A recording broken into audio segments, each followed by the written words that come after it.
যেমন আমাদের সমাজে একটা প্রবাদ আছে, ভরা পেটে ফল খালি পেটে জল। হ্যাঁ, এর পরে কিন্তু দুটো লাইন ছিল, ভরা পেটে ফল খালি পেটে জল, দলে দলে হসপিটালে চল, এরপরে শ্মশান ঘাটে চল।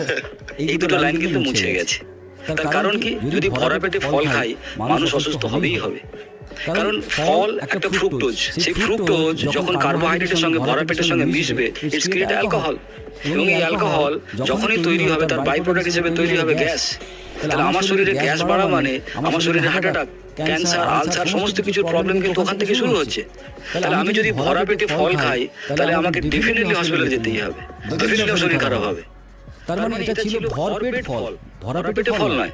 তাহলে এরকম বহু প্রবাদ আমাদেরকে রোজ অসুস্থ করে, ভুল শেখাচ্ছে। ভুল শেখাচ্ছে।